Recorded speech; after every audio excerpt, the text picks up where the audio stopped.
안녕하세요. 저는 이제 대학교 2학년 인 곽예림이라고 합니다. 제가 이 자리에 소개될지 몰랐는데 이제 유빈 자매님하고 이제 나눔을 하다가 자매님이 이제 목사님께 말씀을 드려서 이 자리에 서게 되었는데 2023년 이번 연도 2월 9일부터 11일까지 진행되었던 회복기도회 중심으로 제가 할 텐데 그 전에 이제 저의 유년 시절부터 말씀을 드리려고 합니다.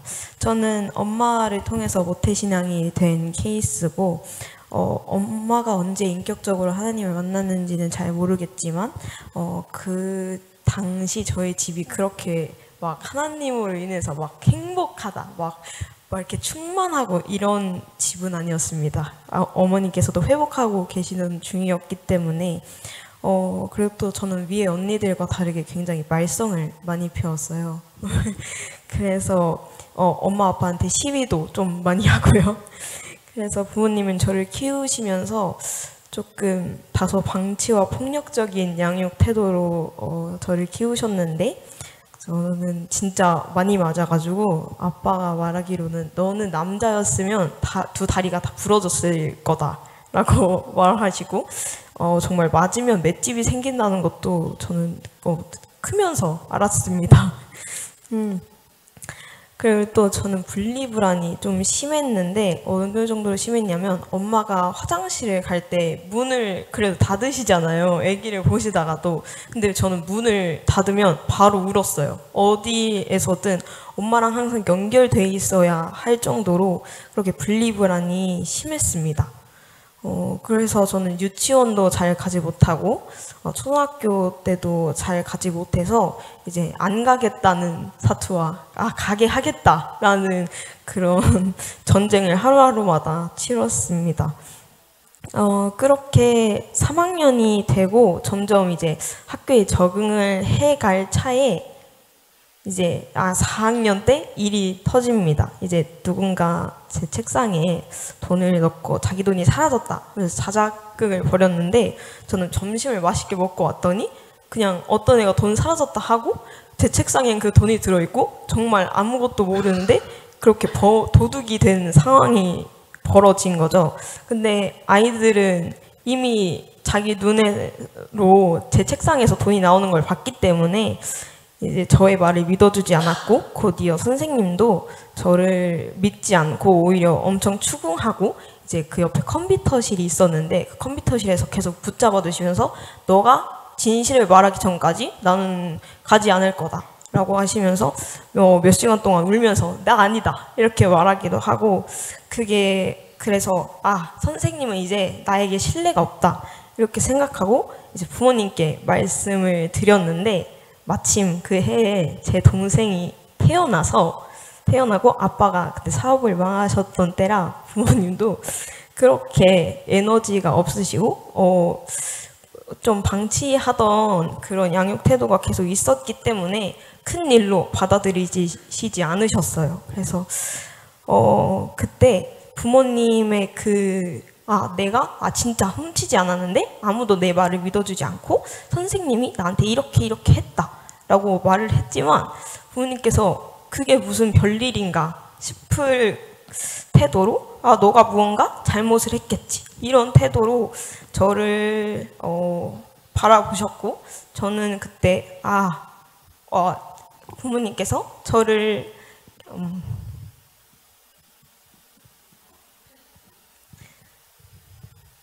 먹이고 입히고 재워주시고 다 하시지만 약간 마음적으로 날 보듬어 주진 않는구나. 나를 저가 버림받았다고 제가 그렇게 느끼고 이제 이 세상에 날 보호해 줄 사람은 아무도 없다. 나 밖에는 나를 보호해 줄 사람이 없구나 라고 그렇게 느끼고 그때 원래 욕을 한 번도 하지 않았는데 그때 감사합니다. 저를 지켜야겠다는 생각으로 욕을 엄청 하고 다녔어요. 그리고 조금 근데 위험한 생각도 했는데 너무 억울하고 막 원망스러워서 나의 죽음으로 보복을 해야겠다라는 생각도 했습니다. 근데 정말 진지하게 생각해 보니까 너무 그게 더 억울하더라고요. 죽으면 난 지옥에 갈 텐데 그러면 영원히 나는 고통 속에 살 테고 어쨌든 살아있는 사람은 계속 구원받을 기회가 주어질 텐데 그러면 너무 억울하지 않나 싶어서 그러면 일단 내가 행복하게 살아야겠다 라고 포기를 하고 살지만 아직 상처는 회복되지 않았기 때문에 그렇게 가고 있었습니다. 그래서 저는 학교라는 공간이 전혀 안정적으로 느껴지지 못했고 언제든 내가 위협받을 수 있는 장소로 저는 인식이 됐습니다. 그래서 이사를 간 후에도 잘 적응하지 못했고요. 그래서 목표는 일단 사람들 눈에 띄지 않기. 그래야 뭔가 위협받을 일도 없을 테니까. 그래서 6학년 어느 날에 제가 똑같이 학교를 좀 늦게 들어갔는데 그때 어떤 애가 저를 뒤늦게 발견하고선 너 언제 왔냐? 너 온지도 몰랐다. 너 진짜 존재감이 없구나 라는 말 딱 들었을 때 저는 성공했다. 내 존재감이 없는데 성공했구나 이렇게 뭔가 뿌듯해하고 있었는데 담임 선생님이 그런 말을 하는 것이 아니다. 사람에게 어떻게 그런 말을 하냐. 그런 말은 하는 것이 아니다 라고 하는 걸 딱 듣고 무언가 잘못돼 가고 있다는 것을 그때 느꼈습니다. 그렇게 졸업을 하고 저희 엄마가 담임 선생님이랑 껴안고 우셨는데요.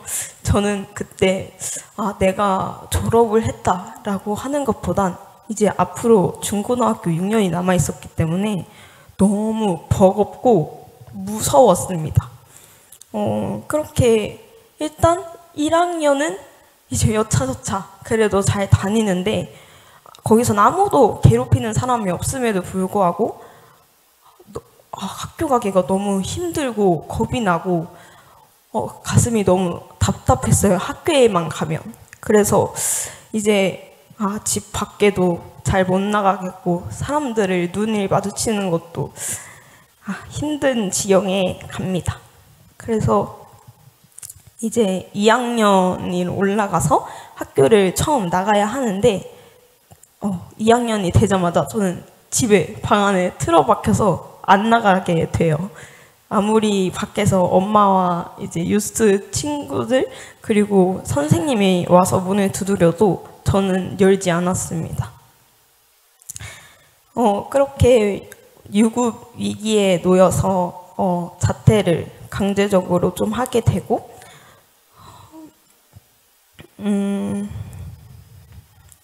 저는 그때 소위 말하는 히키코모리가 되는 거죠. 그래서 그때가 자퇴하기 전 2개월부터 제가 밖에 한 번도 나가지 않았기 때문에 다 가족과도 대화하지 않고 밤낮이 바뀌고 이제 깨어있는 시간에는 대부분 미디어를 시청하거나 울고 분노하고 원망하고 거의 멍을 때리는 것이 하루 일과였습니다. 그렇게 밥은 가족들이 잘 때 진짜 기생충에 나온 그 영화에 나온 사람처럼 몰래 나와서 라면 부스러기를 먹는다던가 그냥 참치캔 그런 거 먹는 걸로 그냥 끼니를 때우고 이제 그렇게 4개월의 시간 동안 쭉 유지가 됩니다. 근데 아마 그때 엄마가 기도를 많이 하시지 않으셨을까 싶어요. 왜냐하면 방문을 아무리 두드려도 열지 않았는데 엄마가 이제 방문을 두드리는 것보단 교회에 많이 나가셨던 걸로 언뜻 기억합니다. 그리고 그렇게 됐을 때 제 상태가 정말 신기하게 점점 좋아졌어요. 그래서 방 안에 있던 제가 방 밖에 나오고 집에만 있다가 또 밖에도 나가고 그렇게 점점 밖에 나가며 살게 됩니다. 그렇게 중학교 3학년, 그러니까 16살이 되고 이제 고등학교의 문제로 엄마랑 다투고 최 목사님께 엄마가 데리러 갑니다.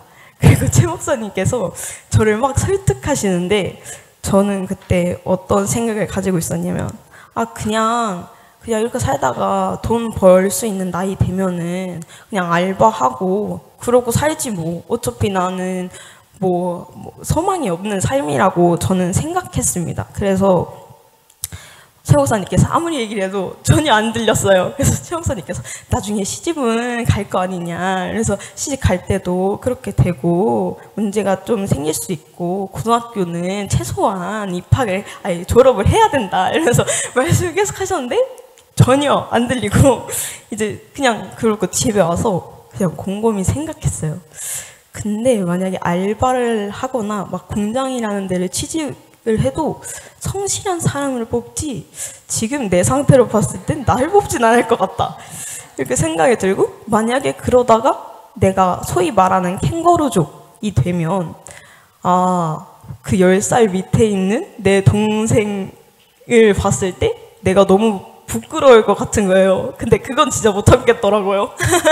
그래서 그럼 고등학교를 가야겠다 해가지고 고등학교를 알아보고, 근데 또 중학교, 초등학교에서 만났던 친구들을 고등학교에서 또 만나고 싶지는 않았기 때문에 이제 멀리 있는 강화도에 있는 학교로 가게 됩니다.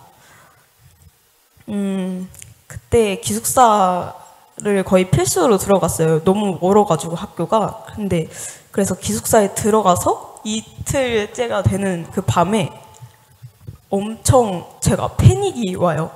그냥 이 공간이 갑자기 너무 무서워지고 그래서 제가 무슨 이 방 안에 날 죽이겠다는 그 살인마가 있는 것처럼 어떻게든 여기를 나가야겠다, 탈출해야겠다라는 생각으로밖에 안 듭니다. 그래서 이제 아픈 척을 엄청 하고 진짜 얼마나 필사적이었냐면 억지로 토를 할 정도로, 토를 해서라도 내가 여기 밖에 나가야겠다 이렇게 생각할 정도로 정말 그렇게 엄청난 꾀병을 부리고 이제 결국엔 집에 가게 되는데, 이제 집에 가자마자 그때부터 또 학교를 가냐 마냐 사투가 시작된 거죠.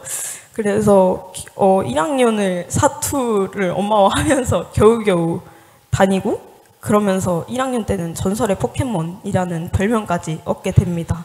너무 보기가 힘들어가지고. 그래서 2학년 때는 또 코로나가 터져서 줌으로 수업을 하는 덕분에 잘 마무리하고, 3학년 때는 항상 이제 등교를 해야 돼서 코로나여도 그래서 나갔는데, 다행히 2학년 때 다 적응을 제가 잘 해서 3학년 때 잘 무섭지 않게 항상 신경을 곤두세우고 학교를 갔는데, 너무 편안하게 아침에 일어나면 또 아침이다 약간 이런 느낌이 아니라 학교 가야지, 가야 되니까 가야지, 이게 되어버린 거예요. 정말 안 됐는데. 그러면서 학교를 갔는데, 그럼에도 제가 행동은 나아졌을지 몰라도 제 마음은 여전히 곪아 있었기 때문에 이게 3학년 때 제가 자해를 하기 시작합니다. 그래서 그 자해가 사실 저도 왜 했는지 모르겠습니다. 그냥 그 자해가 있다라는 것을 처음 접하고 이거면 내가 화를 풀 수 있겠다 싶어서 처음엔 했다가 그 다음부터는 그냥 안 하면 불안하더라고요. 그래서 따끔거리는 그 욱신거리는 신경에 집중을 하면 좀 평온해져서 집중하기 위해서 매일 쉬는 시간마다 화장실에 가서 그렇게 했던 것 같고요. 그래서 이제 그만해야겠다라고 결심할 때가 또 있는데, 제가 항상 그 마음의 빈 공간이 있었어요. 그래서 이거를 사람으로 막 채우려고 이성 교제를 제가 좀 했었는데 근데 전혀 안 채워지더라고요. 그래서 전 남자친구와 헤어지고 나서 그때 이거는 내가 하면 할수록 피폐해지겠다, 내가 지금 이걸로는 전혀 채워지지 않겠다 하는 걸 깨닫고 그럼 일단 나를 해치는 것부터 멈춰보자 하는 그런 결심에서 그만두게 됩니다. 이제 또 그렇게 살다가 대학교와 취업 사이의 기로에 놓였는데, 내가 취업을 하기에는 아직 너무 미성숙하다고 생각해서 대학을 가야겠다. 피신으로. 근데 그러면 어느 과로 가야 할까라고 했을 때 제가 사람에 대해서 관심이 엄청 많기 때문에 심리학으로 이제 결정을 했는데 심리학이 생각보다 높더라고요. 많이 높아서 근데 저는 심리학 아니면 안 될 것 같은 거예요. 그래서 제 고등학교와 똑같은 방식으로 이 학교 아니면 안 가요. 약간 이런 방식으로 제가 또 고등학교에 갔는데 대학교도 저는 심리학 아니면 안 갈 거예요, 예수님. 그래서 제가 그렇게 해버립니다. 그래서 어디든 붙겠지라는 그런 생각으로 그냥 근거 없는 자신감으로 그렇게 다 원서를 넣고 이제 기다리는 중에 배재대의 상담심리학과랑 우석대의 심리학과가 추가 합격으로 올라가 있는데 이제 우석대에서 심리학을 배우고 싶어요. 그래서 기도를 좀 했는데 주님께서 감사하게도 너무 들어주셔서 제가 심리학과를 가서 넓게 배우게 됩니다. 그래서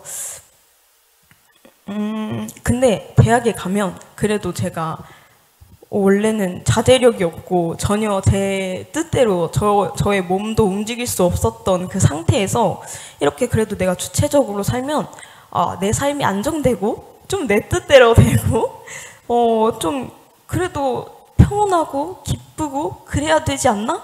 라고 생각을 했는데 전혀 그렇지가 않은 거예요. 그냥 뭔가 마음이 계속 헛헛하고 그냥 근심이 되고 심지어 또 세상이 가면 갈수록 너무 혼란스러웠기 때문에 내가 지금 무엇을 믿어야 하고 어떤 가치관을 가져야 올바르고 그런 것에 대해서 엄청난 혼란이 있었습니다. 그러면서 주님이 날 여기까지 이끄신 건 분명 맞는데 그래서 내가 행동으로 변화되긴 했는데 내 삶에 아직도 골마있고 그 주님이 뭘 위해서 나를 이렇게 이끄신 걸까? 처음부터 나를 교회에서 막 이렇게 세우시지 않고 행동을 먼저 변화시킨 다음에 그 다음에는 주님이 일하시는 방식이 뭐지? 그때부터 주님의 그 존재의 의문을 가져요. 주님이 어떤 분인가? 그러면서 좀 그냥 나름 교회도 주변에 찾아보다가 너무 겁나서 교회는 못 가고 이상한 곳일까봐 그래서 그 룸메이트 중에 한 명이 기독교여서 같이 그런 종교적인 이야기를 나눈다던가 서로 너는 하나님을 어떻게 생각하냐 하는 그런 나눔을 하면서 그냥 지내다가 이제 그때 방학이었던 것 같아요. 대학교 1학년 방학 때 이제 대부도로 수련회를 간다고 청년 수련회를 간다고 혜린 자매가 먼저 연락이 와서 그냥 그때는 아무 생각 없이 놀러 가야겠다 약간 놀러 가는 마음으로 오랜만에 이제 같은 청년들 보고 그런 마음으로 갔었는데 그때 둘러앉아서 또 나누는 시간이 있었어요. 그때 제가 많이 예전에 외로웠었다 하면서 울었는데 저도 울면서 내가 이렇게까지 외로웠구나를 처음 알았습니다. 진짜 그렇게 눈물을 제가 흘릴지 몰랐는데 주님께서 그 마음을 나눔을 통해서 만져주시고 이제 그냥 좋다 은혜롭다 그냥 여느 수련회처럼 눈물 찔끔 흘리고 와가지고 좋다 이러고 지내다가 이제 송구형식 예배를 제가 사실 그 이전까지 약간 첫 해를 약간 시작한다 이런 느낌보다는 말씀 카드로 뽑으러 가야지 이러면서 말씀 카드 뽑으러 꼭 참석을 했는데 그때 말씀을 뽑고 여기 똑같이 여기 붙여져 있는데 하반기 행사들이 있었는데 그때 변화와 치유를 보고 저 길을 꼭 가야겠다는 느낌이 들었었어요. 그때 그러면서 스케줄러에 먼저 빼놓고 또 그냥 잊어먹고 이렇게 지내고 있다가 혜린 자매가 역시나 또 연락을 줘가지고 이제 좋지 가야지 하면서 그때는 뭔가 주님이 이번에 뭔가 하실 것 같다 하는 그런 놀러 가는 마음이 아니라 주님의 역사하심을 좀 기대하는 마음으로 참여를 했었던 것 같습니다. 그래서 가서 이제 참여하고 3일 동안 진행됐는데 처음에는 제가 이렇게 흘려듣고 그냥 약간 서당계 마냥 그냥 이렇게 이어서 들었던 것을 제가 직접 거기 앉아서 영에 대하여서 들으니까 좀 신기하고 유익하고 좋다 이런 생각이 들었는데 정확히는 안 나는데 한 이틀 차부터 이제 기도하는데 그때 아마 주님이 하시는 말씀을 들으라고 목사님께서 그러셨던 것 같아요. 근데 그때 갑자기 너가 진리를 찾았지? 너가 찾는 진리가 여기 있어.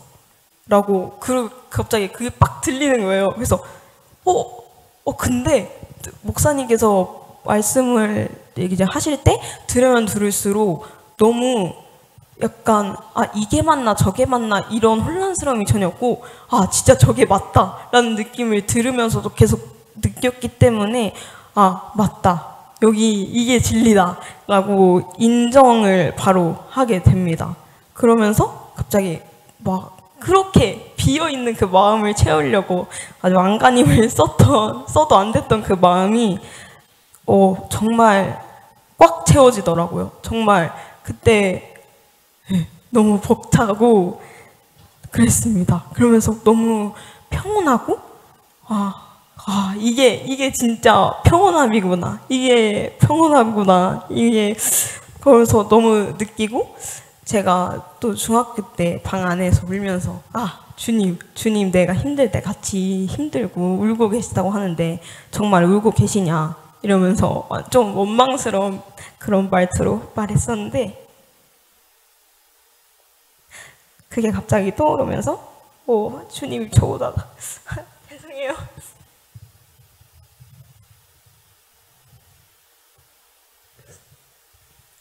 주님이 진짜 저보다 더 슬퍼하고 계시더라고요.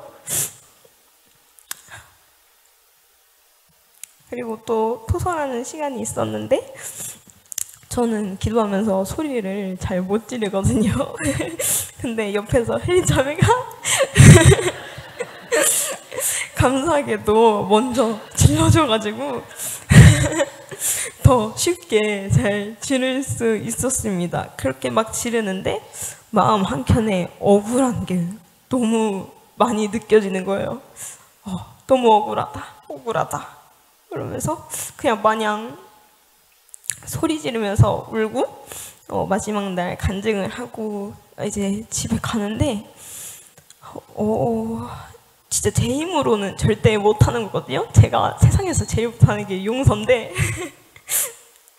그때 제가 사실 그때 초등학교 4학년 때 했던 가해자에 대한 그런 원망보다도 저를 외면했던 부모님에 대한 원망이 진짜 더 크거든요.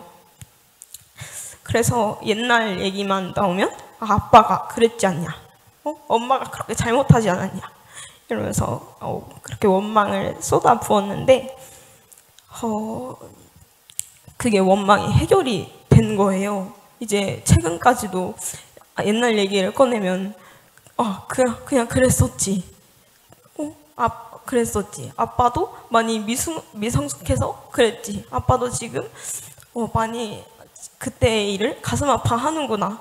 이렇게 원망된 마음보다는 아빠를 이해하고 뭔가 제 안에 평안이 계속 느껴지면서 이 문제가 해결되었다는 것을 이제 깨닫게 되었습니다.